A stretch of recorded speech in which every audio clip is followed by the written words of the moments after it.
Top Notch family, what is going on? So, in today's video, we're going to be doing Atlanta Hawks 2025 offseason preview. Now, if you guys didn't know, the Atlanta Hawks did lose to the Miami Heat 123 to 114. Now, they had two opportunities to make it to the playoffs. They lost to the Orlando Magic, and then just yesterday, they lost to the Miami Heat. So, we're going to break down what the Atlanta Hawks need to do this offseason to get back into the playoffs. Hopefully, you guys enjoyed today's video. Continue to keep liking, keep sharing, keep subscribing, and let's get back in today, right? So, first, we're going to start off with how they finished the season, what was their record, and all that other stuff, right? So, they finished off the season 9th seed, 40-42. Their conference record is 30-22, 21-19 at home, and 19-22 away. Now, they did finish off the season on a 3-game win streak, but when they needed to win the games, the most importantly, they did not. All right. Now, when we look at the future free agents for the Atlanta Hawks, it's definitely a few of them, right? So these are the free agents right here for the Atlanta Hawks, right? So you got Barlow, non-Bird, 35 games, average about 4 points a game, 2 rebounds. You got Clint Capella, which he's on a Bird, right? I think you let him go. You don't bring him back. That's probably one of the first offseason plan. You let Capella go and let Onyeka Okongwu be that starting center. Caris LeVert, I personally would bring him back. 2-year, 3-year deal coming off the bench. He does provide that spark. Whatever team he goes to, I would personally bring him back. I would personally bring back Garrison Matthews too. Larry Nance Jr., I believe, was coming off injuries, but he definitely is a solid role player for sure. And you always need to keep solid vets and solid role players around your team. Even if the Atlanta Hawks are a very, very young team, you definitely need to keep them around for sure. But these are their free agents that will obviously be upcoming. Now, when we look at the other stuff that they need to pay attention to, so when we look at the payroll, who's on a long-term deal, right? The big question is, Trae Young is a free agent in 2026, 2027. Trae Young's only 26 years old. Trae Young has been in the trade rumors pretty much every single offseason, every single trade deadline. You need to say, are we keeping Trae Young or are we moving on from Trae Young?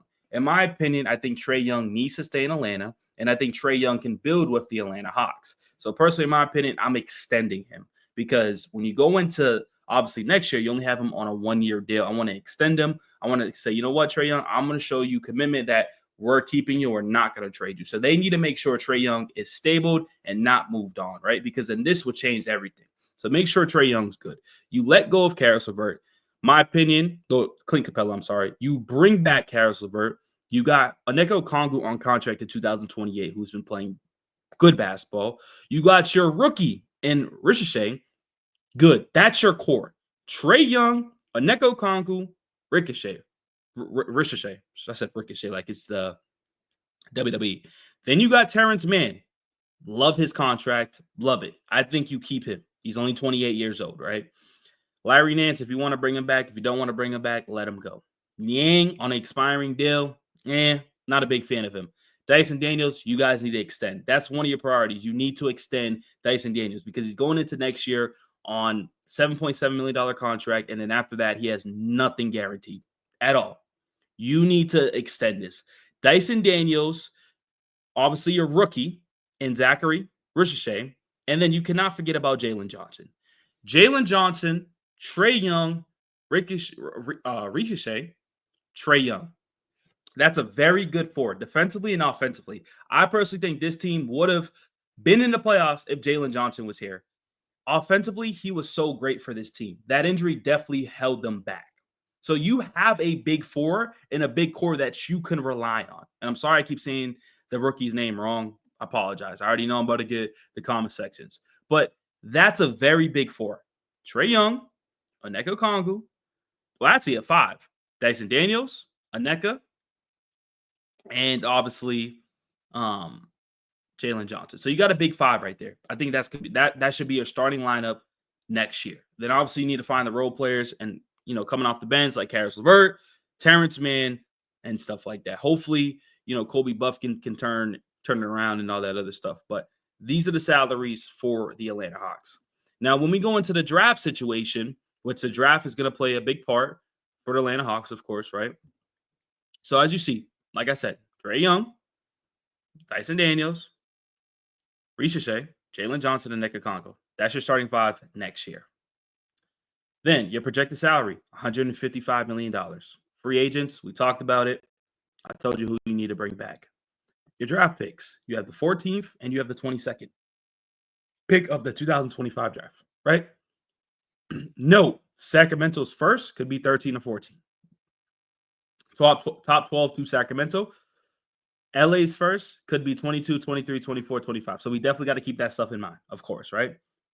The expectations, non-tax mid-level, about 14.1. Biannual, 5.1. Trade, 25.2, 13.1, 3.7, or 3.5.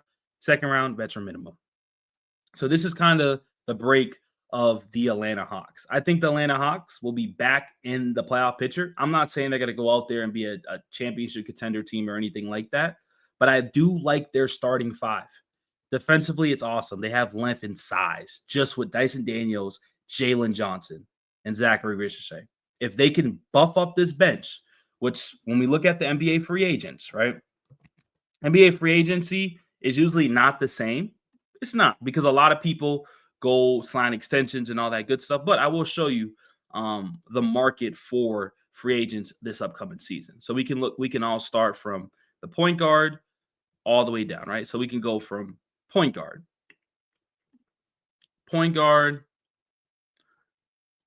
and then it's going to filter the data, of course. But as you see, like we got LeBron James, Fred VanVleet.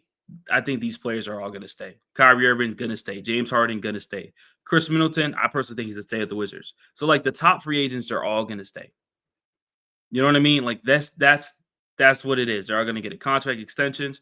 I do think John Collins, he might stay. They might trade him. Bruce Brown, I think he's going to stay. Malcolm Brogdon, very injury prone. So, there's not much great free agents that can be, like, bolster the Atlanta Hawks. You know what I mean? They just don't really...